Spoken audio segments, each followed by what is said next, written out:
are you all? Hopefully you are in best state of your health. Okay, we have completed our chapter number 5, Active Molecules, Mixture and Compounds. And today we will start chapter number 11, Investigating Sound. Investigate mean किसी चीज के बारे में जानना या तहकीक करना. Sound mean आवाज. In this chapter we will discuss about sound. That what is sound, how does it produce, how it is traveled. So different things we will discuss in this chapter. Now what are the subtopics? Here firstly we will discuss about what is sound. What is sound? Sound is a form of energy. हमें बहुत अच्छे से पता है कि आवाज जो है वो तवानाई की एक शक्ल है. We listen so many voices or sounds in our routine life. Like when someone calls you, or you listen the voice of running water, or birds, chirping birds outside the window, or voices of hawker, and then ringing the school bell. So different type of sounds we listen in our routine life. And some sounds are pleasant and some are unpleasant. कुछ sounds ऐसी होती हैं जो सुनने में अच्छी लगती हैं, soft होती हैं, उन्हें हम pleasant sounds कहते हैं. और कुछ जो है वो unpleasant होती है या loud sounds होती हैं जो हमें सुनने में खुशगवार महसूस नहीं होती. So different type of sounds we listen in our routine life. Today we will discuss that how does sound produce, कि आवाज किस तरह पैदा होती है. Firstly we have to know that what is vibration. Vibration. Firstly we have to know that what is vibration. Vibration क्या होती है? Back and forth movement. जब कोई चीज आगे पीछे हरकत करती है तो उसे हम कहते हैं कि वो चीज वाइब्रेट कर रही है, मुर्तइश हो रही है. जैसे आपने कभी मोबाइल फोन को वाइब्रेट करते हुए देखा होगा कि जब वो वाइब्रेट करता है तो वो आगे पीछे हरकत करता है. That is vibration. Same in case of string. अगर एक रस्सी को जोर से झटका दिया जाए तो वो भी जो है वो आगे पीछे मूव करती है, उसमें वेव्स प्रोड्यूस होती हैं, वो भी वाइब्रेशंस होती हैं. So what is vibration? It is the back and forth movement of anything. It's called vibration. Now sound produce only when something vibrates. जब कोई चीज वाइब्रेट करेगी, आगे पीछे हरकत करेगी तो हमें आवाज सुनाई देती है. जैसे कि अब मैं बोल रही हूँ तो मेरी आवाज जो है वो हवा के एयर के मॉलिक्यूल से टकरा कर आप तक आ रही है. तो एयर के मॉलिक्यूल्स जो है वो मेरी वॉइस को कन्वे कर रहे हैं, वो वाइब्रेट होते हैं तो मेरी साउंड जो है वो आप तक कन्वे होती है. Now we know that when we speak, जब हम बोलते हैं तो हमारा थॉट जो है, when we put our finger on our throat, we can feel the vibrations. इसी तरह जब हम जो है वो चाय के कप पे स्पून से स्ट्राइक करते हैं तो भी वाइब्रेशंस प्रोड्यूस होती हैं. जो हमें चाय के अंदर सर्कल फील होती है ना, वो वाइब्रेशंस होती हैं बेसिकली एज अ रिजल्ट. इसी तरह मॉस्किटो जब जो है उसकी बजिंग साउंड, उसके विंग्स मूव करते हैं तो हमें वो एक्चुअली वाइब्रेट कर रहे होते हैं एयर के पार्टिकल्स को, जिसकी वजह से हमें उनकी आवाज़ सुनाई देती है. So in different ways we can feel the vibrations. In fact, those vibrations produce the sound. Our next topic is sound is a form of energy, or you can say sound as a form of energy. मैंने अभी आपको बताया कि sound क्या चीज़ है, आवाज़ तवानाई की एक शक्ल. और energy क्या है? The ability to do work is called energy. मतलब energy, अगर हमारे अंदर energy होगी तो हम कोई काम कर सकते हैं. Same in case of sound, के sound जो है वो भी energy की एक form है.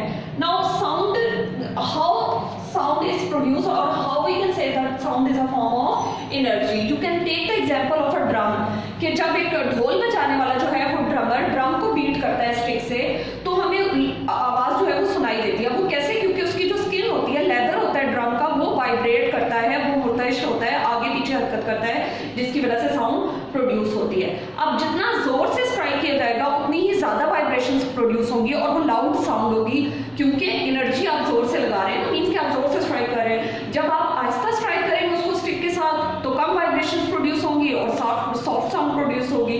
सो इट मीन्स कि much energy loud sound, less energy soft sound. जितनी कम एनर्जी से स्ट्राइक करेंगे हल्की आवाज पैदा होगी और उसे हम सॉफ्ट साउंड कहेंगे. तो वाइब्रेशंस के बगैर कभी भी साउंड ना प्रोड्यूस होती है और ना साउंड ट्रेवल कर सकती है.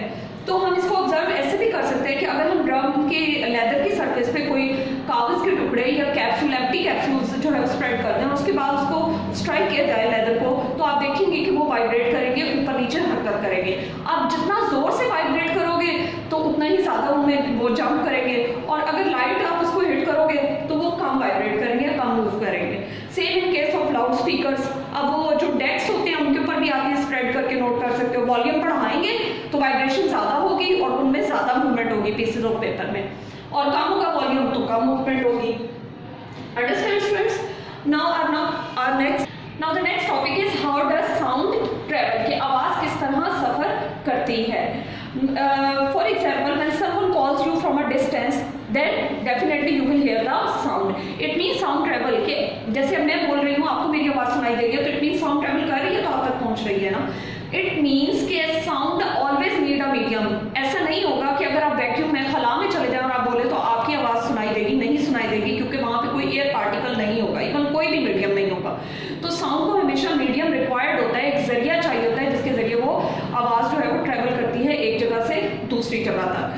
Same sound travels in solid, liquid and gas, तीनों मीडियम्स में साउंड ट्रेवल करती है। इसी तरह जब आप अब जैसे मैं बोल रही हूँ तो मेरे मुंह से जो है वो साउंड आप तक ट्रेवल हो रही है, कैसे वो स्प्रेड कर रही है इन ऑल डायरेक्शंस, तमाम बच्चों तक आवाज़ जा रही है, जो राइट पे है, जो लेफ्ट पे है, जो सामने, सब तक आवाज़ जा रही है। इट मीन्स कि साउंड हमेशा अपने सोर्स से फैलती है तमाम डायरेक्शंस में। और ये कब पॉसिबल होता है कि जब एयर के पार्टिकल्स जिनके जरिए आवाज़ जो है वो आगे जा रही है वो वाइब्रेट करते हैं और वो एनर्जी को ट्रांसफर करते हैं एक से दूसरे तक, तो फिर क्या होता है कि आवाज़ जो है वो एक जगह से दूसरी जगह पहुंचती है। It means sound always need a medium for its propagation. Propagation mean कि उसको अपने ट्रैवलिंग के लिए जो है वो एक जगह से दूसरी जगह तक जाने के लिए सोर्स या मीडियम की ज़रूरत होती है। Okay, now the next topic is speed of sound in different materials. As I told you that sound can travel in solid, liquid and gas. इन तीनों mediums में sound travel करती है, but speed of sound always different in these three mediums.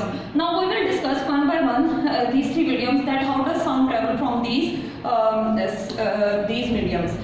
Sound travels by passing on its vibration to the particles of some medium. हमेशा sound को travel करने के लिए medium required होता है, और मीडियम के पार्टिकल्स वाइब्रेट करते हैं तो साउंड जो है वो प्रोपेगेट होती है एक जगह से दूसरी जगह तक। और स्पीड ऑफ साउंड हमेशा डिपेंड करती है कि किस टाइप के मीडियम में से आप जो आपकी साउंड या किसी भी टाइप की साउंड है वो ट्रेवल कर रही है, ठीक है।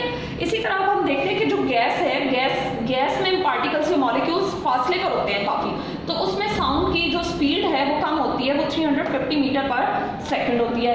In case of liquid, molecules के दरमियान डिस्टेंस जो है वो कुछ कम होता है गैस के मुकाबले में, इसलिए उसमें स्पीड साउंड की बेटर होती है, like in water.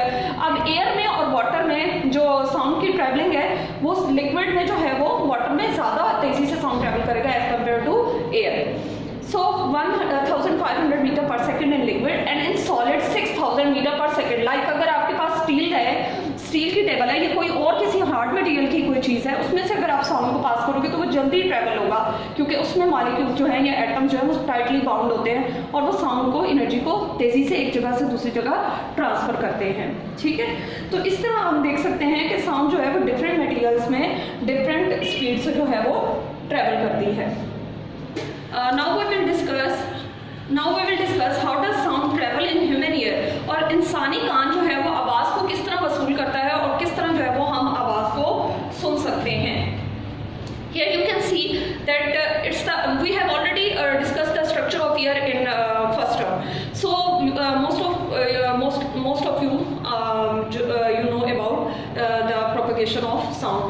So what happens, this one, the outer part of the ear is called pinna. Pinna receive the sound, ये आवाज़ को वसूल करता है, and then it send the sound waves to the ear canal. ear canal वो रास्ता होता है जिसमें साउंड ट्रैवल करके ईयर ड्रम तक पहुंचती है। अब जब साउंड जो है वो ईयर ड्रम से स्ट्राइक करती है तो ये जो ईयर ड्रम है, कान का पर्दा, ये वाइब्रेट करता है, और ये वाइब्रेशंस जो है वो टाइनी ईयर बोन्स तक कन्वे करता है, हैमर, एनविल और stirrup. You know very well, we have already read about it. So then they will, ये जो है टाइनी बोन्स ये वाइब्रेट करती हैं और ये प्रोपेगेट करती हैं, कन्वे करती हैं साउंड को कोक्लिया तक। अब कोक्लिया जो है उसमें लिक्विड होता है और उसके अंदर टाइनी हेयर होते हैं जो वाइब्रेट करते हैं, ठीक है, और वो साउंड को कन्वे कर देते हैं ऑडिटरी नर्व्स के थ्रू ब्रेन तक, और इस तरह जो है वो हम साउंड को सुन सकते हैं। As I have made this one map, you can see that through pinna sound travels ear canal, and then from ear canal to eardrum, and then eardrum convey the sound to cochlea, and cochlea convey the sound through auditory nerves to the brain। Auditory mean audio से है ना, कि ये वो nerves हैं जिनकी वजह से हम सुन सकते हैं, और ये आवाज़ को जो है वो ब्रेन तक कन्वे करती है, और हमें पता चलता है कि जो साउंड हम सुन रहे हैं वो प्लेजेंट है या अनप्लेजेंट है। So students, in this way we listen the sound, and we have discussed few other we can discuss other examples also, like whales and dolphin, they also listen in water because of their sound। जो sound वो produce करते हैं उसके through वो सुन सकती है। इसी तरह जब बिजली चमकती है तो हमें